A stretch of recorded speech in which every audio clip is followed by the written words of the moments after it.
दोस्तों, भारत में तीन टाइप की फोर्सेस हैं। थल सेना, जल सेना और वायु सेना। अगर हम थल सेना की बात करें यानी कि लैंड फोर्स की बात करें तो इसमें बहुत सी रैंक्स होती हैं। उनको तीन टाइप से बांटा गया है, मतलब कैटेगराइज किया गया है। सबसे पहले आते हैं कमीशन्ड ऑफिसर यानी कि कमीशन्ड अधिकारी, जिनको सीओ भी कह सकते हो आप। उसके बाद जूनियर कमीशन्ड ऑफिसर्स आते हैं, उनकी रैंक थोड़ी कम होती है, जिनको आप जेसीओ कह सकते हो। और फिर लास्ट में आते हैं अदर रैंक्स यानी कि अन्य रैंक के अधिकारी, जिनको ओआर भी कहा जा सकता है, जिसमें सिपाही और बाकी लोग आते हैं।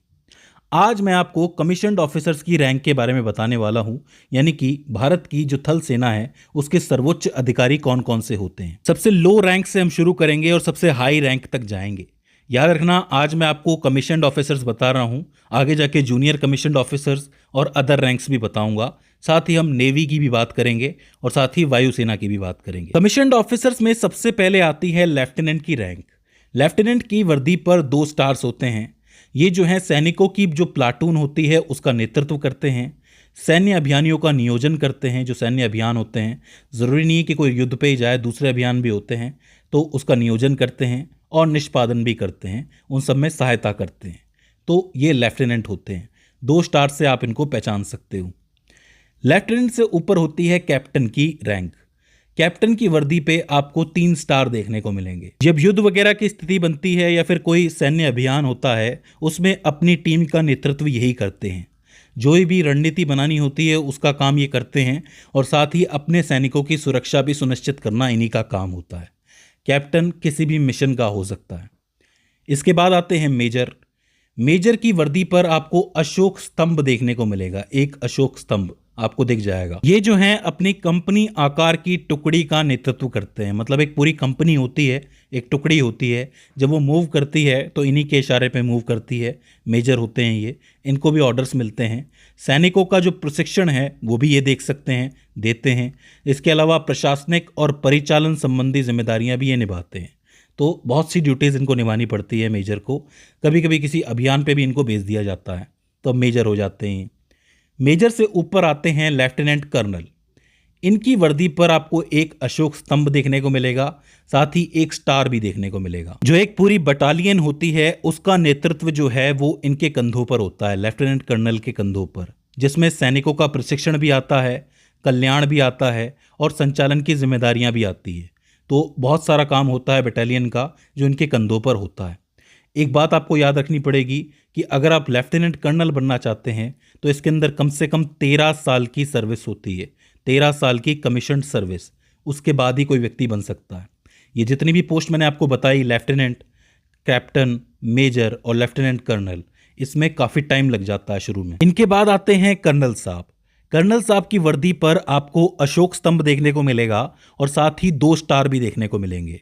जितने भी सामरिक और रणनीतिक जिम्मेदारियां हैं वो ये संभालते हैं। और मान लीजिए कि युद्ध की स्थिति बनी हुई है या फिर अभियान चल रहा है, तो उस दौरान कोई महत्वपूर्ण निर्णय लेना है तो वो ले सकते हैं। ये बटालियन इंचार्ज होते हैं, मतलब पूरी बटालियन के इंचार्ज होते हैं और महत्वपूर्ण फैसले लेते हैं। हालांकि ये काम कभी कभी लेफ्टिनेंट कर्नल के पास भी होता है, जैसा कि मैंने आपको अभी बताया। अगर कर्नल बनना हो तो इसके लिए कम से कम 15 साल की सर्विस लगती है और ज़्यादा से ज़्यादा 15 से 20 साल भी लग सकते हैं। तो ये कमीशन सर्विस के बाद ही आप कर्नल बन सकते हो, 15 से 20 साल। तो इस चीज़ को आपको याद रखना है। इनके बाद आते हैं ब्रिगेडियर। ब्रिगेडियर की वर्दी पे आपको अशोक स्तंभ और 3 स्टार देखने को मिलेंगे और इनकी पोस्ट तक जाने के लिए कम से कम 26 साल की कमीशन सर्विस करनी पड़ती है। ब्रिगेडियर साहब का काम जो होता है वो पूरी ब्रिगेड को संभालना होता है और इस ब्रिगेड में कई सारी बटालियन हो सकती हैं, 2 3 4 बटालियन हो सकती हैं। मतलब एक बटालियन को कर्नल साहब संभालेंगे तो ऐसे में 2 3 बटालियन मिला के एक ब्रिगेड बनेगी और उसको ब्रिगेडियर साहब संभालेंगे। तो इस चीज़ को आपको याद रखना है। इनके बाद जो पोस्ट आती है वो है मेजर जनरल की पोस्ट या फिर रैंक। ये 2 स्टार रैंक होती है। इनकी वर्दी पर आपको 1 स्टार और एक तलवार और डंडे का क्रॉस नजर आएगा, कुछ इस तरीके से। ठीक है। इनका काम होता है एक डिवीजन को संभालना या सेना मुख्यालय में महत्वपूर्ण स्टाफ पदों पर कार्य करना। याद रखना, एक डिवीजन के अंदर 3 4 ब्रिगेड हो सकती है। मतलब ब्रिगेडियर साहब एक ब्रिगेड को संभाल रहे हैं, जिसमें 3-4 बटालियन हो सकती है, वैसे ही ये एक पूरी डिवीज़न को संभाल रहे हैं जिसमें 3-4 ब्रिगेड हो सकती हैं। मेजर जनरल की जो पोस्ट होती है वो सिलेक्शन बेस्ड होती है और इनके लिए कम से कम 32 साल की कमीशन सर्विस की आवश्यकता होती है, तो इस चीज़ को आपको ध्यान में रखना है। इनके बाद इनके ऊपर आते हैं लेफ्टिनेंट जनरल, जिनको कभी कभी vice chief of army staff भी बना दिया जाता है। मैं आपको बता दूं कि इनकी वर्दी पर आपको एक अशोक स्तंभ और एक तलवार और डंडे का क्रॉस देखने को मिलेगा। आमतौर पर ये एक कोर संभालते हैं या फिर किसी बड़ी संरचना को संभालते हैं और इम्पोर्टेंट डिसीजन लेते हैं। मैं आपको बता दूं कि एक कोर के अंदर 3-4 डिवीज़न हो सकते हैं। जैसे एक डिवीज़न में 3-4 ब्रिगेड होती हैं, वैसे एक कोर में 3-4 डिवीज़न होते हैं। इनकी जो रैंक है वो 3 स्टार रैंक है और ये सिलेक्शन बेस पर आते हैं और कम से कम 36 साल की सर्विस जो होती है वो इस पोस्ट के लिए ज़रूरी होती है, इस रैंक के लिए ज़रूरी होती है। तो काफ़ी इंपॉर्टेंट है लेफ्टिनेंट जनरल। इसके बाद सबसे बड़ा पद आता है सेना का, जो कि है जनरल साहब। जनरल साहब की जो रैंक है वो 4 स्टार रैंक होती है। अशोक स्तंभ, क्रॉस डंडे और तलवार का और 1 स्टार, तीनों एक साथ आपको देखने को मिलेंगे इसके अंदर। भारतीय थल सेना में जनरल का पद जो होता है वो सर्वोच्च रैंक का होता है और पूरे सेना के ये सेना अध्यक्ष कहलाते हैं, chief of army staff, COAS। एक बात याद रखना, पूरा जो सैन्य बल होता है उसकी कमान इनके पास होती है। ध्यान देने वाली बात यह है कि इनकी सर्विस सिर्फ 3 साल की होती है, या तो 3 साल ये पूरी कर लेते हैं या फिर अगर इनकी एज 62 साल हो गई तो इनको हटा दिया जाता है। 62 साल की उम्र से ज़्यादा कोई जनरल नहीं रह सकता। अगर हो गई पहले एज तो हटा देंगे, जो भी चीज़ पहले हो गई, 3 साल पहले हो गए या फिर 62 साल की एज पहले हो गई, तो इसे आपको ध्यान रखना है।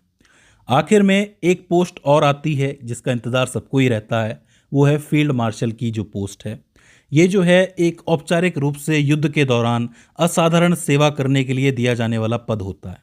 मतलब किसी ने बहुत ही अच्छा काम किया है युद्ध के वक्त में, तब उनको फील्ड मार्शल बनाया जाता है। भारत में अब तक 2 ही फील्ड मार्शल्स रहे हैं, एक फील्ड मार्शल KM करियप्पा साहब और एक फील्ड मार्शल सैम मानेकशॉ साहब। आज की तारीख में भारत में कोई फील्ड मार्शल नहीं है क्योंकि इस पद की फिलहाल ज़रूरत नहीं है।